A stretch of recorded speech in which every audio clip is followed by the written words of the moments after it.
I got home from a business trip and noticed my slippers were still wet. I asked Mary if we'd had anyone over. She froze for just a second, then laughed it off. Come on, you know I'm terrible with people. I just like quiet weekends at home. Isn't that what you always said you loved about me? That I'm so low maintenance? I gave her a vague smile and waited until she left to go shopping. Then I went through the apartment, room by room. Someone had used my razor. A pair of pajamas in the closet had been worn. But the kicker? The box of condoms in the nightstand was completely empty. 2 days, 12 condoms. Guy had stamina, I'll give him that. I swallowed my anger and pulled out my phone. Get me all the security footage from our building for the past 2 days. And keep it quiet. Next day at work, the footage was already in my inbox. I clicked it open and scrubbed through. Clear as day. Time stamped down to the second. Starting 3 days ago, some guy had been coming and going from my place. A lot. The last clip was from an hour before I got home. The elevator opened. He stepped out with his arm around Mary's waist. They stopped right outside our door and kissed. Long, slow, the kind of kiss where you can't tell where one person ends and the other begins. Mary's hand slipped inside his coat. I'd never seen her like that. So eager. So hungry. I knew exactly who he was. Dean Gilbert, Mary's new assistant. I'd seen his resume. 25, fresh back from some program overseas. 6'1", with the kind of face that gets you places. The video froze on him kissing her neck. I closed the window and leaned back. That's when someone knocked. 2 quick raps. Come in. The door opened, and there he was, Dean Gilbert, in a fitted light gray suit that showed off his height, every hair in place. His eyes had that cocky confidence you see in young guys mixed with something lazier, almost smug. He was holding a folder. Chairman Dickerson. His voice was all business. President Henson asked me to bring over the year-end bonus list for your signature. He walked to my desk and set the folder down. No small talk. Didn't leave. Just stood there, waiting. Perfect posture. But his eyes drifted past me to the bookshelf like this was just some boring errand. I looked up at him. He didn't flinch. He even smiled, a smile that was hard to read. Normally, when Mary sent stuff like this or had her secretary bring it, I'd glance at the total and sign. She handled HR and finance. I'd always given her free rein. But today, I picked up the folder, opened it. I went through page by page. Bonuses ranged from tens of thousands to a few 100,000, nothing unusual for this year. Then I hit the last page. My hand stopped. Next to Dean Gilbert's name was a long string of numbers. Year end. Bonus. $1 million.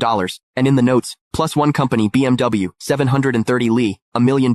A BMW 7 Series, for an assistant who'd been here less than 6 months. I stared at that number for 2 seconds. Then I looked up. Dean was watching me. That little smile had gotten bigger, and there was something in his eyes, now impatience. Chairman Dickerson, is there a problem? His tone was still polite, but there was an edge, a push. Miss Henson is waiting to head out. He made sure to emphasize those last words. I picked up my Mont Blanc pen and uncapped it. The tip hovered over the signature line. Didn't touch down. Mr. Gilbert, you've been with the company about 5 months now, right? My voice gave nothing away. 1 week shy of 5 months. Quick answer. Smooth. I said nothing. I signed. Thank you, Chairman Dickerson. He took the folder back, flipped to check my signature, then closed it. And right as he turned to leave, I caught it. His lips moved. Fast and silent. No sound. But I could read it clear as day. 3 syllables. Old bastard. He didn't even bother closing the door behind him. I stayed in my chair. Didn't move. The pen cap clicked back into place. Sunlight streamed through the window, falling across my desk. Click the link in my bio to get the full story for free.